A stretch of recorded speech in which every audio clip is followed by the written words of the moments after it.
So I've chosen to talk about diarrhea because actually there's about a third of people that struggle with their digestive health have diarrhea. So if you think about sort of IBS as a general sort of definition of people struggling with digestive health, a third of those people are going to struggle with diarrhea. So although constipation seems to be quite a big one and a lot of people have like sluggish bowels and slow bowels, diarrhea is also an issue.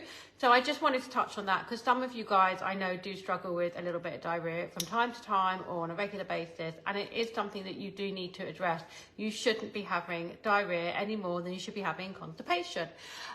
So what could cause diarrhea? So there's a few different things. First of all, the obvious one is some kind of infection, some kind of stomach bug, food poisoning. Of course, if you've got a bug or food poisoning, diarrhea, and you've got diarrhea for a few days, it's a bit grotty, you feel a bit crap, but you'll get over it and that is fine. But sometimes these infections can linger in our gut and cause dysbiosis where the microbes in our gut are unbalanced, and that can actually mean that the diarrhea becomes more of a longer term issue and doesn't ever fully go away. So if it's something that that is an issue for you, then you need to think about that and you need to think about addressing that diarrhea. Don't put up with it and just start to think that's your normal, because it's not. Other things that can cause diarrhea could be certain food intolerances. So specifically, dairy seems to be the big one that causes diarrhea. So if you're somebody that is struggling and you haven't cut dairy out your diet yet, I suggest you do that. We have an enzyme in our gut called lactase, which breaks down the lactose, which is the sugar in dairy, and naturally a lot of us lose the ability to make lactase, that enzyme, as we get older. You need it when you're a baby to digest your mother's milk, but we don't really need it as we get older. We're not really meant to be drinking baby cow's milk from baby cow's mummy. So we lose the ability to make lactase to break down dairy. Some people still keep that enzyme, so you may be one of the lucky ones that can tolerate dairy.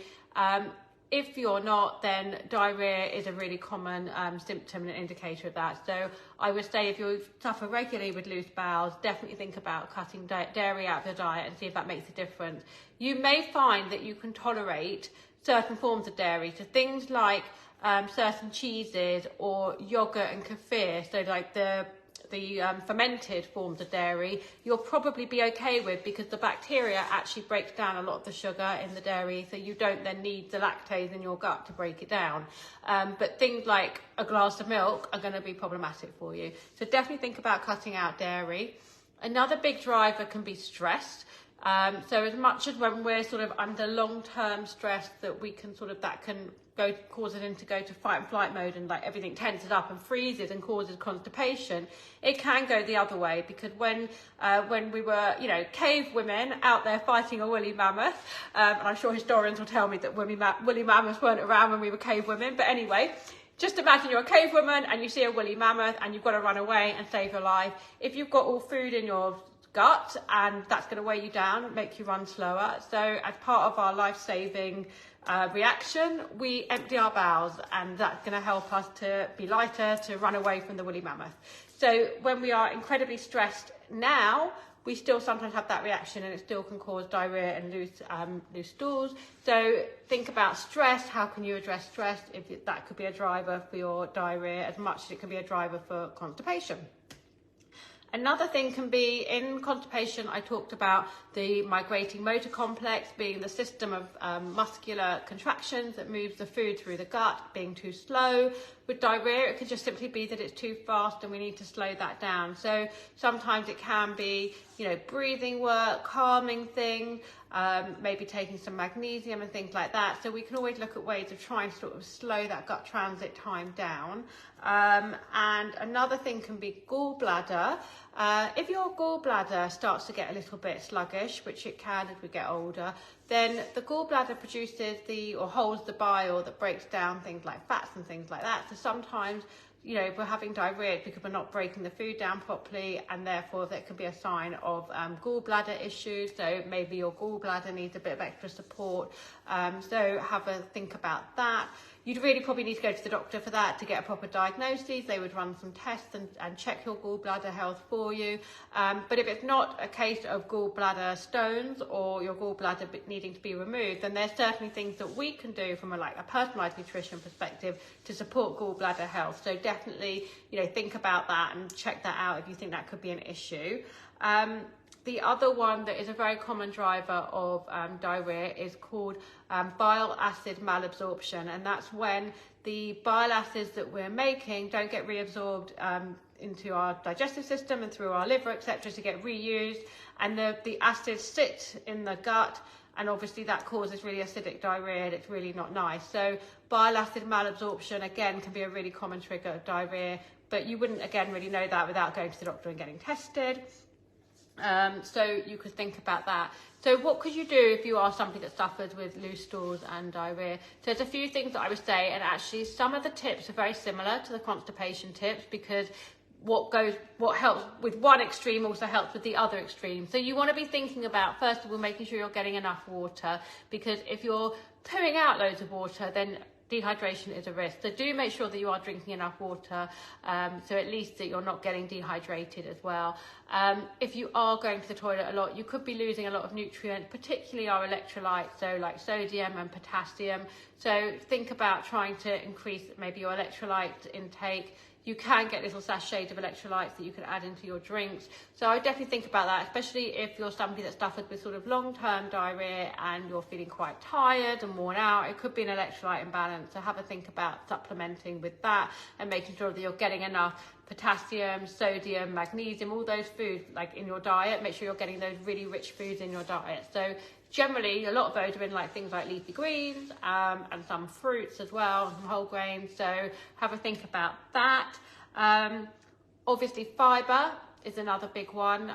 Fibre helps to form stools from both ends of the spectrum. So if you have got some diarrhea, then think about having some more insoluble fibre, which is the fibre that helps to form a lovely healthy poo.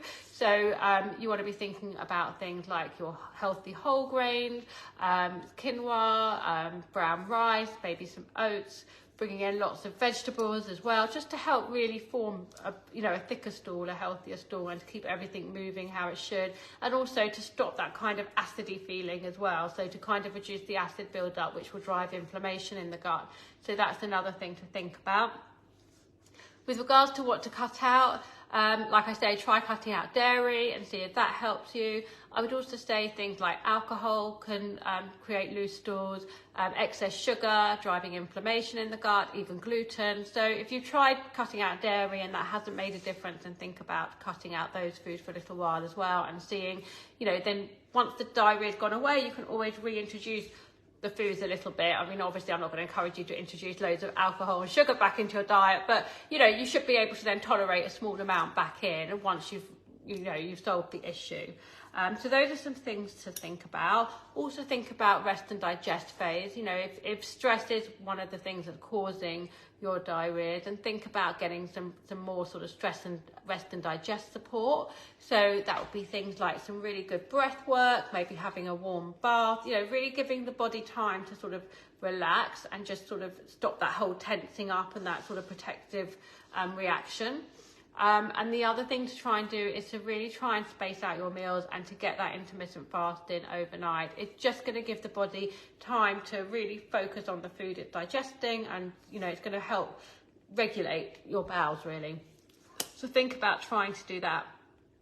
If your diarrhea is a short-term issue caused by some kind of infection, food poisoning, bug, something like that, then I recommend for a few days at least you take some Saccharomyces boulardii. I will tag it somewhere if anyone wants to know about it, but it's basically a really good, it's a yeast, and it's really good at balancing out any sort of imbalances in the gut microbiome, in any of the bacteria in your gut. So, Saccharomyces boulardii is a really lovely, gentle supplement to bring in if you're someone that's got some kind of stomach bug going on. It's just going to help to, flush that out really. So I would do that rather than bringing in any probiotics, any live bacteria. Bring the Saccharomyces in instead. It's going to be more gentle on your stomach. If you try all those things and your diarrhea is still persistent and it's still an issue, then what I recommend is that you do a functional stool test. I do them in clinic, I can order it for you, and you can do it in the privacy of your own home.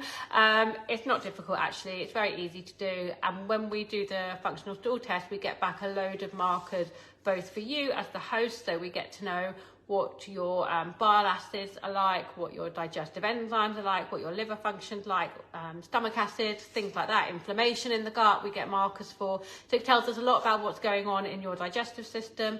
And then it also gives us loads of markers for all the different bacteria, fungi, yeast, viruses, whatever else, parasites could be in your gut. So if you have got long-term diarrhea and you've tried some of the things I've suggested and they're not working, then do maybe consider doing the functional stool test to see if that gives you any pointers as to what might be going on. And if that still persists, then obviously I would always say then any sort of issues with bowel movement, please go and get them checked out with the doctor. If there's any blood in your stools, if there's any undigested food in the stools, if there's changes in your bowel habits, in your bowel movement, please do go and get them checked out by your GP. But obviously I'm just making some recommendations here for some natural things that you can try to support yourself. So I hope that's helpful. I will get off the subject of pooing, I promise. We're going to move on to something else for next week, but I did think it was nice to sort of, having spoken about constipation last week, it was nice to bring in diarrhea as well, because, you know, some people do suffer with that, or some people suffer with both. You know, they alternate between the two and never really seem to get it right in the middle. So I hope that's helpful, and I will see you all very soon.